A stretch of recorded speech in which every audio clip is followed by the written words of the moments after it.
तो हेलो दोस्तों, कैसे हैं आप सब? आपका स्वागत है एक और बहुत ही इंटरेस्टिंग वीडियो में।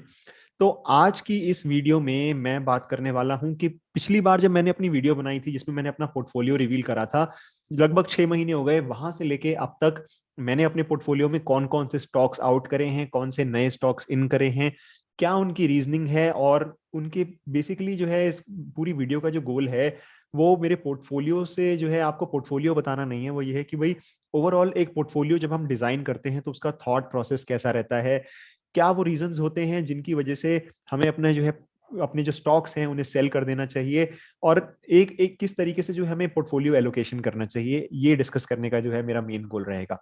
तो बिना टाइम वेस्ट करे चलिए शुरू करते हैं। तो आपको याद होगा जब पिछली बार मैंने जो वीडियो बनाई थी, लगभग 6 महीना हो गया, उसमें जो मैंने मेन मेन स्टॉक्स जो एग्जिट करे हैं, सबसे पहले मैं उनकी बात करूंगा। यही वो गूगल शीट है जो मैंने पिछली बार भी शेयर करी थी। तो सबसे पहला स्टॉक जो मैंने एग्जिट करा है वो है थायरोकेयर। उसके अलावा आईटीसी, स्टरलाइट टेक, यूनाइटेड स्पिरिट्स यानी मैकडॉवल्स, कैम्स, सीक्वेंट साइंटिफिक और एमएसटीसी। तो ये 7-8 स्टॉक्स हैं जो मैं एग्जिट कर चुका हूं जब हमने लास्ट टाइम वीडियो बनाई थी, यानी कि पिछले 6 महीने में। और एक एक स्टॉक की मैं थोड़ी थोड़ी रीजनिंग डिस्कस कर लेता हूं कि क्या मेरा थॉट प्रोसेस था इन्हें एग्जिट करने का। अब थायरोकेयर, आपको याद होगा लास्ट टाइम जब मैंने वीडियो बनाई थी तो काफी बड़ी होल्डिंग थी मेरी, लगभग 7% के आसपास की होल्डिंग हो गई थी ये। और अब जो है मैंने इसे पूरी तरीके से सेल आउट कर दिया।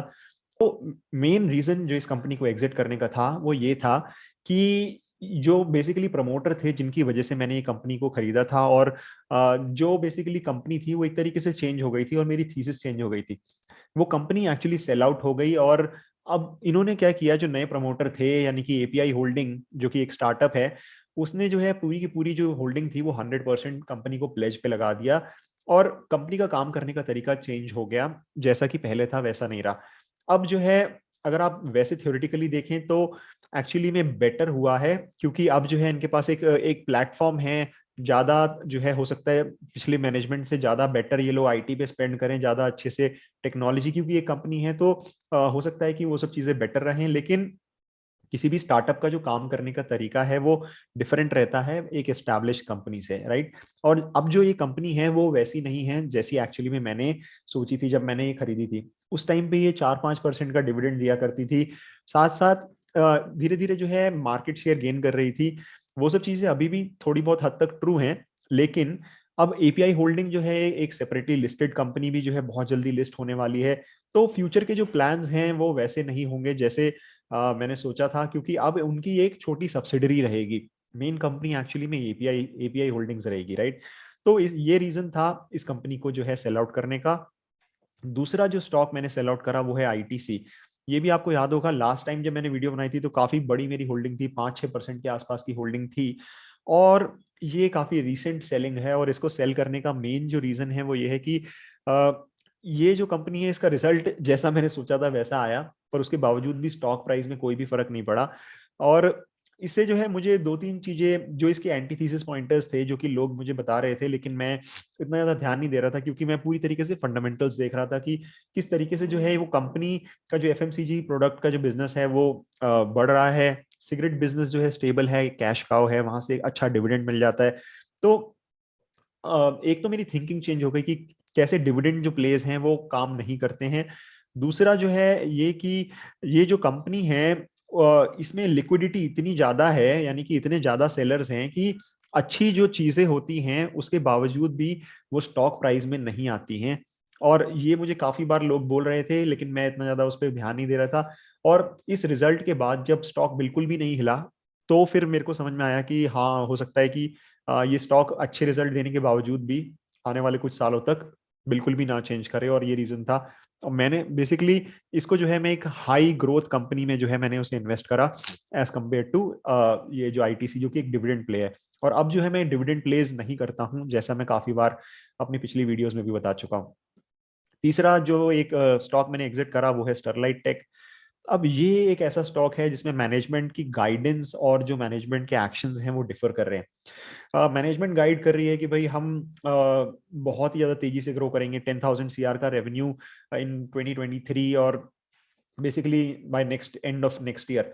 तो काफी ज्यादा अच्छी गाइडेंस है, लेकिन जो एक्शंस हैं प्रमोटर्स एक्चुअली अपनी होल्डिंग सेल कर रहे हैं, इनसाइडर सेलिंग हो रही है, और रिजल्ट भी अगर आप देखेंगे तो इस बार बहुत ही बड़ा लॉस आया है। बहुत ज्यादा अच्छे से एक्सप्लेन भी नहीं करा कि इतना बड़ा लॉस क्यों आया है। तो जिस दिन ये रिजल्ट आया, मैंने उसी दिन ही जो है उसे एनालाइज करके नेक्स्ट डे उसे सेल आउट कर दिया। तो आई थिंक ये जो है मैंने 220 या 230 के आसपास मैंने इसे सेल किया है, और फिर भी एक रीजनेबल जो है मुझे दे गया, क्योंकि मेरी जो बाइंग प्राइस थी वो काफी कम थी। नेक्स्ट जो कंपनी है वो है यूनाइटेड स्पिरिट्स। इसको सेल आउट करने का एक्चुअली कोई इतना ज्यादा सिग्निफिकेंट रीजन नहीं था, बस सिर्फ ये रीजन था कि मैं अपने पोर्टफोलियो को कॉन्सेंट्रेट कर रहा था। मुझे कुछ नई अपॉर्चुनिटीज मिली थी। अभी बताऊंगा कि कौन सी नई कंपनीज मैंने ऐड करी हैं, और ये जो है मुझे अपनी पूरी की पूरी जो बेसिकली पोर्टफोलियो में मुझे वीकेस्ट लिंक दिख रहा था, क्योंकि ऑलरेडी जो है ये काफी अप्रिशिएट कर गया था।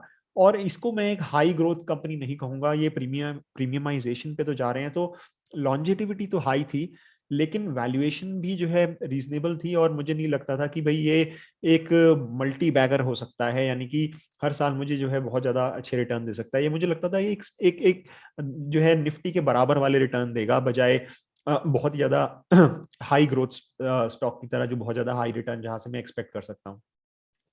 तो थीसिस इंटैक्ट थी, लेकिन I found a better opportunity and that was the reason for selling this. अब अगला जो स्टॉक है वो है कैम्स, और ये मैंने एक्चुअली में आईपीओ में खरीदा था काफी सिग्निफिकेंट क्वांटिटी में। तो ये मैंने स्टॉक जो है बेचा लगभग 3200 रुपए के आसपास। तो आपको याद होगा पिछली बार भी जब मैंने वीडियो बनाई थी तो मैंने उसमें भी बताया था कि कैसे मैं इसे एक्चुअली ट्रिम डाउन करने की सोच रहा हूँ। मेन रीजन जो ट्रिम डाउन करने का था वो बिजनेस नहीं था, बिजनेस एक्चुअली बहुत ही अच्छा कर रहा है, बट जिस तरीके का ये बिजनेस है, मैंने बताया था कि ये जो है मुझे लगता है 15 से 20% वाली ग्रोथ वाला बिजनेस है, और already I think 60 times 65 times पे ट्रेड कर रहा था। तो वैल्यूएशन मुझे बहुत ज्यादा स्ट्रेच लग रहे थे एट 3200, या एक्चुअली में शायद 3500 3600 भी गया। बट मैंने जो है जब ये वापस से जो है डाउनफॉल इसका शुरू हुआ, तो फिर मैंने 3200 पे पूरी तरीके से एग्जिट मार लिया इसमें से। एंड मतलब हाइंडसाइट में अगर देखें तो अच्छा ही डिसीजन रहा, क्योंकि अभी आई थिंक 2450 के आसपास का प्राइस आ गया है।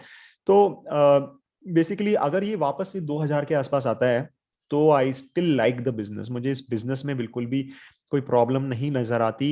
जैसे जैसे म्यूचुअल फंड इंडस्ट्री जो है ग्रो करेगी, ज्यादा लोग फाइनेंशियलाइजेशन की तरफ जाएंगे। आई थिंक हर कोई जो है खुद से नहीं जो है स्टॉक पिकिंग करने वाला है, ज्यादातर लोग म्यूचुअल फंड और इंडेक्स फंड का ही सहारा लेंगे। और कैम्स जैसे प्लेयर जो कि पूरी इंडस्ट्री को रिप्रेजेंट करते हैं, ऑलमोस्ट 70% का मार्केट शेयर रखते हैं इन आरटीएस, तो इनको डेफिनेटली अच्छा बेनिफिट होगा। तो कंपनी अच्छी है, बट वैल्यूएशन की वजह से इसे सेल आउट करा। वापस से गिरेगा तो डेफिनेटली वापस से खरीदूंगा। सीक्वेंट साइंटिफिक, ये एक काफी ज्यादा कंट्रोवर्सी बनी इसमें। इसमें भी जो है मैं ऑलमोस्ट 220 के आसपास एग्जिट कर गया था, 220 230 के आसपास। और बेसिकली रीजन यही था कि इसमें मुझे लगता था कि जो मैनेजमेंट थी उनकी गाइडेंस चेंज हो गई। वो पहले तो बोल रहे थे कि भाई जल्दी जो है इन्हें मार्जिन एक्सपेंशन और जो ग्रोथ थी, बेसिकली वो अब जो है इन्होंने 1-2 साल डेफर कर दी। एक तो वो तो मैनेजमेंट की गाइडेंस चेंज हो गई। पहले ये बोल रहे थे कि हम टॉप 10 जो है कंपनीज में आना चाहते हैं ओवर द नेक्स्ट 1 और 2 ईयर्स, बट अब वो FY 25 के आसपास बोल रहे हैं कि हम करेंगे। तो दूसरी बात ये कि टर्की जो कि इनका मेन बिजनेस जहां से आता है, वहां पर जो है टर्मोइल चल रहा है, वहां पे प्रॉब्लम्स चल रही थी। तो इन सब रीजंस की वजह से मैंने इसे सेल आउट कर दिया। रिजल्ट बहुत ज्यादा खराब आए थे, तो आई थिंक रिजल्ट के बाद ही मैंने इसे सेल आउट करा था, तब इतने का ही प्राइस था। तो ये भी मुझे डिसेंट जो है प्रॉफिट दे गया। हालांकि आइडियली अगर मैं इसे टाइम से सेल करता तो बहुत ही बेटर प्रॉफिट होता, but I think you don't know right. ये एक्चुअली मैंने लॉन्ग टर्म के लिए खरीदा था, बट थीसिस जैसा मैं सोच रहा था वैसे प्ले आउट नहीं कर रही थी। मे बी जो है अगर मैं इसे 3-4 साल और रखूं तो प्ले आउट करे, but I think I lost patience, और बाकी जगह पे ज्यादा बेटर अपॉर्चुनिटीज दिख रही थी, तो फिर आई काइंड ऑफ सेड कि इसको निकाल के कहीं और लगाते हैं। आपको याद होगा लास्ट टाइम मैंने कहा था कि भाई अगर ये वापस अप ट्रेंड में आएगा और 200 के नीचे होगा तो मैं इसे वापस से बाय करूंगा, बट अभी मुझे ये अप ट्रेंड में आता हुआ नहीं दिख रहा है। काफी लोगों ने मुझे पिंग करा कि अप ट्रेंड में आ गया है और 200 के भी नीचे है तो आप इसे वापस से ले सकते हैं, but I think I need some fundamental developments जहां से जो है मुझे क्लियरली दिखे कि हाँ ये वापस से अपनी ग्रोथ ट्रेजेक्टरी के पाथ पर जो है वापस आ गया है। Next on the list is MSTC। इसको मैंने ट्वीट किया था, मैंने 380 पे सेल आउट कर गया था मैं इसे। और ये भी ठीक ठाक प्रॉफिट दे गया।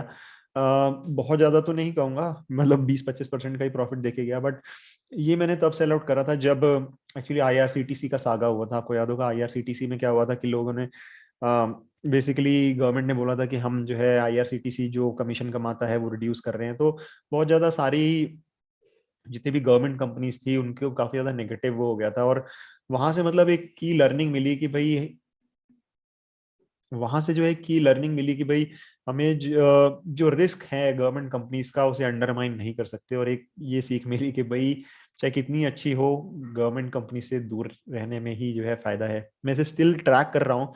अभी 2-3 दिन पहले ही पिछली कॉन कॉल हुई थी, मैंने सुनी भी थी। बिजनेस में एक्चुअली ग्रोथ है, अभी भी जो थीसिस है वो ठीक ठाक इंटैक्ट ही नजर आ रही है। बस थोड़ा सा बिजनेस की मुझे और अंडरस्टैंडिंग हुई कि ये एक एक्चुअली थोड़ा सिक्लिकल बिजनेस हो सकता है, क्योंकि ये 50% जो रेवेन्यू है वो आता है स्क्रैप और आयरन ओर से, जो कि उनके प्राइस इस समय काफी ज्यादा हाई चल रहे हैं।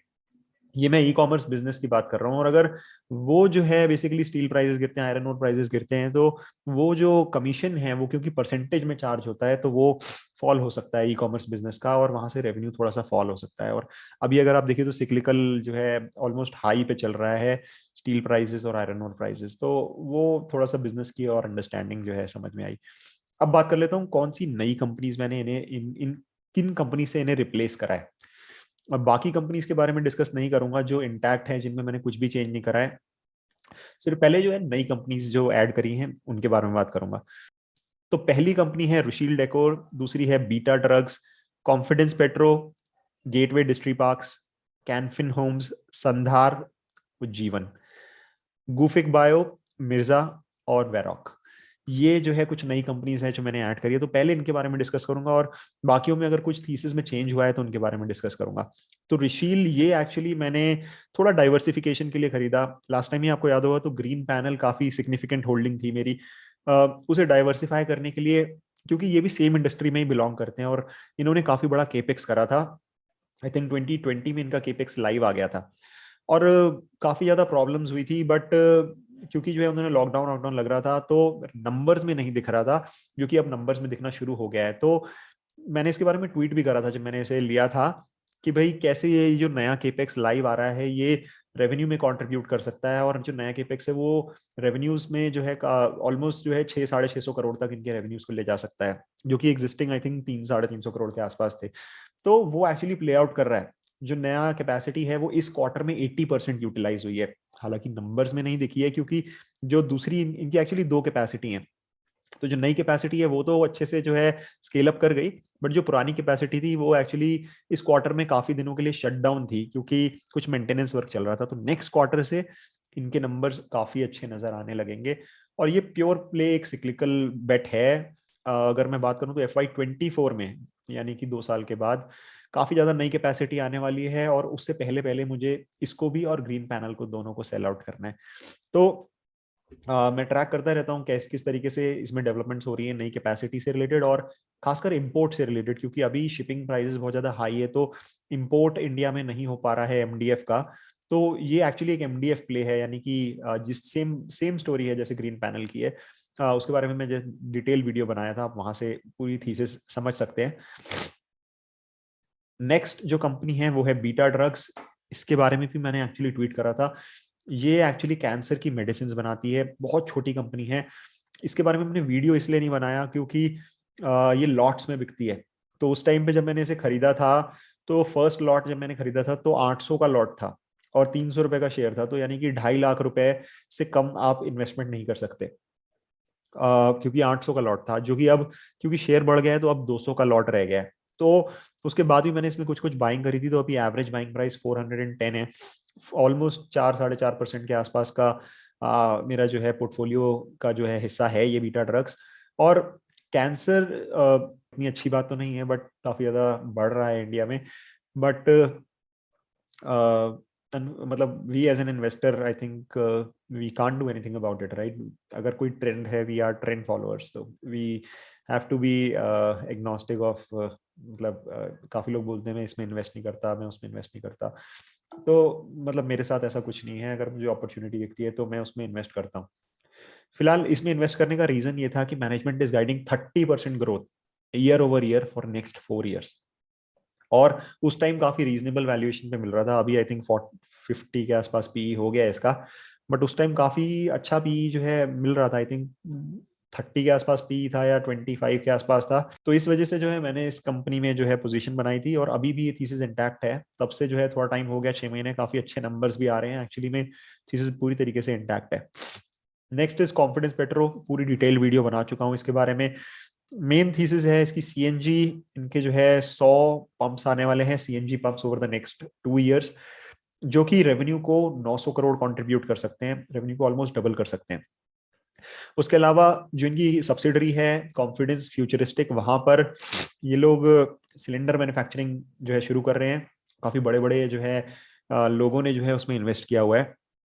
तो ये रीजन था। ऑलमोस्ट 4% ऑफ माई होल्डिंग है इसमें। मैं और बढ़ाऊंगा अगर एक्चुअली में ये थीसिस प्ले आउट करती है, but I am waiting for the numbers to actually reflect. इस बार का रिजल्ट बहुत खराब आया था क्योंकि इन्फ्लेशन की वजह से जो मार्जिन थे वो डाउन हो गए थे। Will have to keep a track, अगले 1-2 क्वार्टर और देखूंगा। अगर इसी तरीके से मार्जिन डाउन रहे तो फिर देखूंगा कि एक्चुअली में जो नंबर्स हैं वो किस तरीके से जा रहे हैं। Next is Gateway Distriparks. इसके बारे में डिटेल्ड वीडियो है मेरे चैनल पे, आप देख सकते हैं। उसी टाइम पे ही मैंने इसे खरीदा था, तब से ये शायद डी लिस्ट ही हो गई है, क्योंकि अभी 2-4 हफ्ते में वापस से लिस्ट हो जाएगी, क्योंकि इसका मर्जर चल रहा है अपनी सब्सिडरी के साथ। और ये प्योर प्ले जो स्टोरी है वो लॉजिस्टिक की स्टोरी है। किस तरीके से जो हमारा, आई थिंक इसमें मैंने रीजन टू बाय गलत लिखा हुआ है, बट इसकी जो स्टोरी है बेसिकली बहुत ही ज़्यादा स्ट्रेट फॉरवर्ड है। और इसकी स्टोरी ये है कि भाई किस तरीके से जो हमारा वेस्टर्न डेडिकेटेड फ्राइट कॉरिडोर आ रहा है, उसकी वजह से ये बेसिकली रेल ऑपरेटर हैं, प्राइवेट रेल ऑपरेटर हैं, जो कि मालगाड़ियां होती हैं वो चलाते हैं। और अगर ये, क्योंकि डेडिकेटेड फ्रेट कॉरिडोर में क्या है, हमें डेडिकेटेड लाइन मिलेगी ट्रेन चलाने के लिए, जो कि शेयर नहीं करेगी, तो उसमें ऑपरेटिंग एफिशिएंसी आती है। 50% ऑफ द पाथ पे ऑलरेडी डेडिकेटेड फ्रेट कॉरिडोर आ चुका है। इस ईयर के एंड तक पूरा का पूरा जो इनका रास्ता है वो पूरी तरीके से डेडिकेटेड फ्रेट कॉरिडोर में आ जाएगा। उसकी वजह से क्या होता है कि जो जो एक टाइम पे 70-70 घंटे लगते थे बॉम्बे से राजस्थान या गुड़गांव तक जाने में, वो रिड्यूस होके अब 35-35 घंटे हो गए हैं। और इस वजह से जो इनकी, अब आप ये समझिए कि सिमिलर टाइम में अब ये 2 ट्रेन चला सकते हैं, राइट। इनका टर्न अराउंड टाइम जो है वो कम हो गया, तो सेम ट्रेन को ज्यादा यूटिलाइज कर सकते हैं। उसके अलावा डबल स्टैकिंग हो रही है, यानी कि एक के ऊपर एक, जैसे डबल डेकर बस होती है, ट्रेन में डबल डेकर। तो इन सब रीजंस की वजह से इनके मार्जिन एक्सपेंशन गाइड कर रही है कंपनी, और मार्केट शेयर गेन कर रही है ओवर द नेक्स्ट 3-4 ईयर की गाइडेंस है। तो ये एक लॉन्ग टर्म स्टोरी है, 3-4 सालों तक रखने के मूड में हूं मैं इसे, क्योंकि मुझे लगता है कि धीरे धीरे ये लोग जो पूरी की पूरी इंडस्ट्री है वो मार्केट शेयर गेन करेगी। जो रोड ट्रांसपोर्ट है वो धीरे धीरे रेल ट्रांसपोर्ट पे शिफ्ट हो जाएगा। Next is Radico Khaitan, sorry next is Canfin Homes. ये एक प्योर प्ले सिक्लिकल बेट है, जो कि मैंने रियल एस्टेट प्ले करने के लिए जो है खरीदा था। और अभी तक तो मतलब नंबर्स तो डिसेंट ही आए थे, बट स्टॉक थोड़ा डाउन है, तो अभी थोड़ा लॉस में चल रहा है। 8%, 8-9% का लॉस है। बट आई थिंक अगले 2 साल तक तो ये रियल एस्टेट प्ले चलना ही चाहिए। तो I am not in a mood to do anything, और अगर तब तक भी कुछ नहीं होता तो देखी जाएगी। बट आई थिंक इतनी तो वॉलेटिलिटी हैंडल करनी ही पड़ेगी, 20-25-30%। तो मतलब अगर थीसिस ठीक है, नंबर्स आ रहे हैं, तो I think not a problem. Next Sandhar, ये भी एक्चुअली इसमें करंटली हेडविंड चल रही है, क्योंकि ये एक, इसके बारे में भी डिटेल वीडियो आपको मिल जाएगी। ये एक ऑटो एंसिलरी कंपनी है जो कि एग्नोस्टिक ऑफ ईवी प्ले है। काफी लोग बोलते हैं कि भाई ईवी से जो है हमारी जो ऑटो एंसिलरी कंपनीज हैं उन्हें उन्हें बहुत ज्यादा प्रॉब्लम्स होंगी, क्योंकि जो उनकी एग्जिस्टिंग बिजनेस है वो चला जाएगा। ये ऐसी चीजें बनाती है, शीट मेटल बिजनेस है इनका, उसके अलावा हैंडल्स हो गए कार के, उसके अलावा कीज हो गई, लॉक्स में एक्चुअली नंबर 1 है।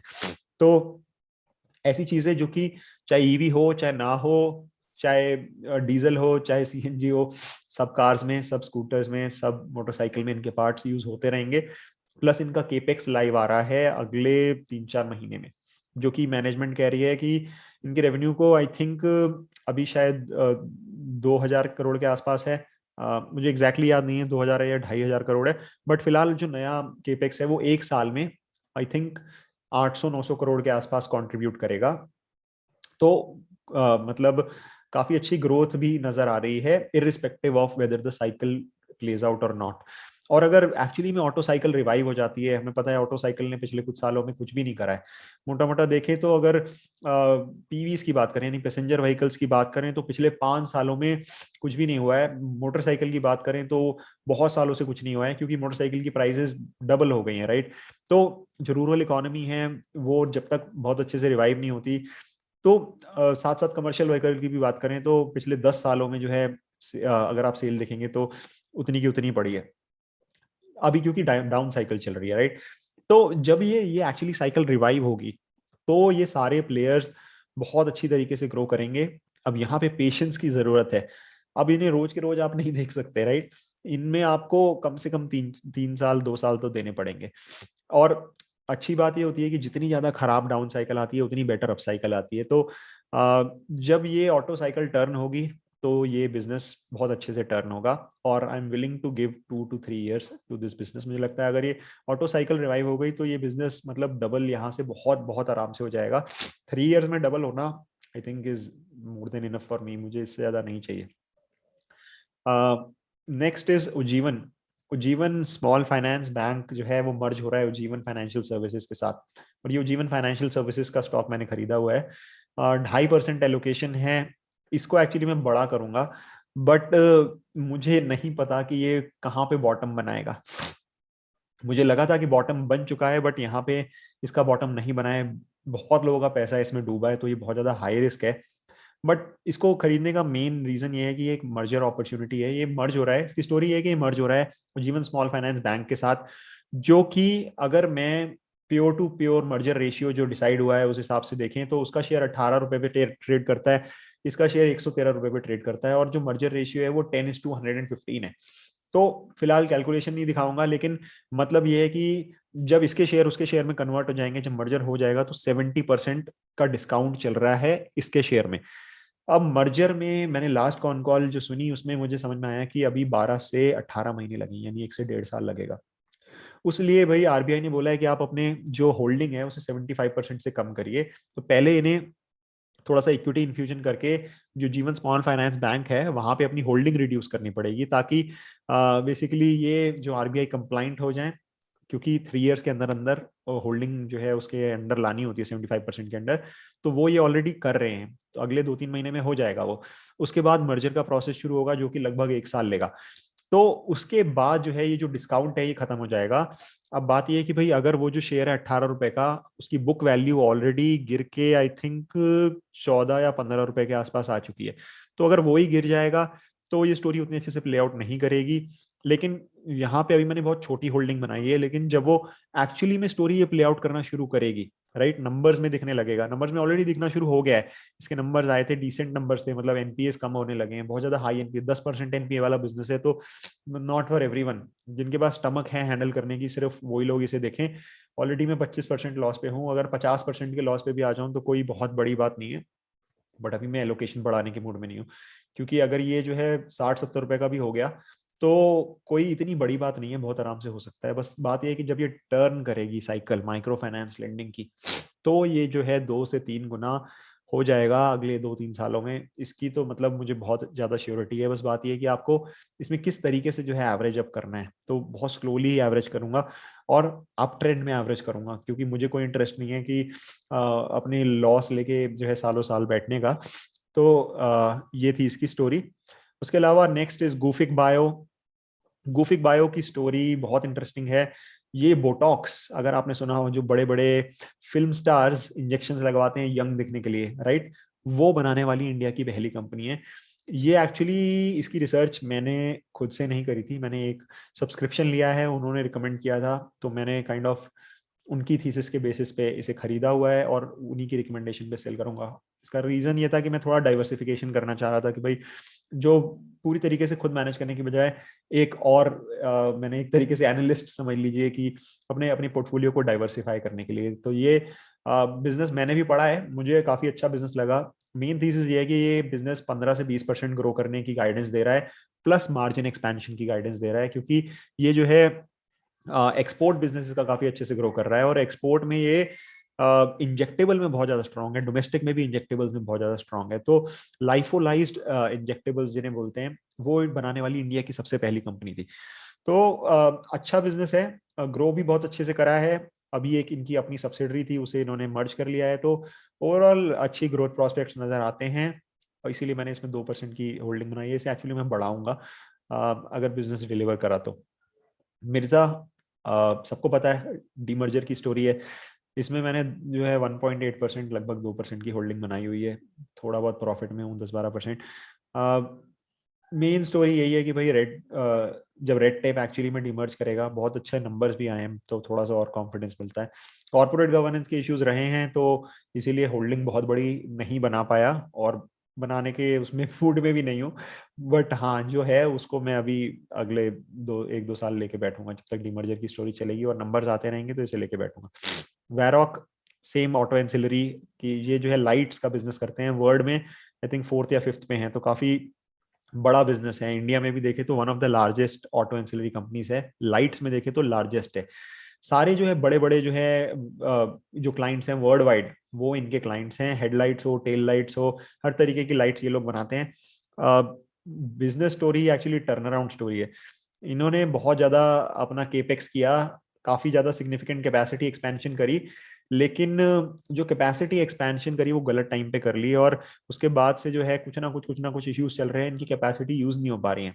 तो जब ग्लोबली ये जो चिप शॉर्टेज चल रहा है वो रिवाइव होगा, तो इनके नंबर्स में एक्चुअली में दिखना शुरू हो जाएगा, तो इनके बहुत अच्छे नंबर्स आएंगे। तो ये थी इसकी स्टोरी। तो ये थे कुछ नए बिजनेसेस, बाकी स्टोरीज वैसी की वैसी ही हैं। बैंक भी जैसे मैंने लास्ट टाइम बताया था सेम है, Mastek, CDSL, Apollo tricot, Airtel, Polycab. तो आप देखेंगे काफी ज्यादा सिग्निफिकेंट होल्डिंग मेरी रियल एस्टेट प्ले पे है। चाहे आप कैनफिन होम्स को ले लीजिए, चाहे पॉलीकैब को ले लीजिए, चाहे आप अपोलो ट्राइकोट को ले लीजिए, चाहे रुशील को ले लीजिए, चाहे ग्रीन पैनल को ले लीजिए, ये सारे उसी उसी पर्टिकुलर स्टोरी को जो है केटर कर रहे हैं। थोड़े बहुत जो है ऑटो एंसिलरी स्टोरीज के लिए हैं, जैसे कि चाहे संदार हो जाए, चाहे वेरॉक हो जाए।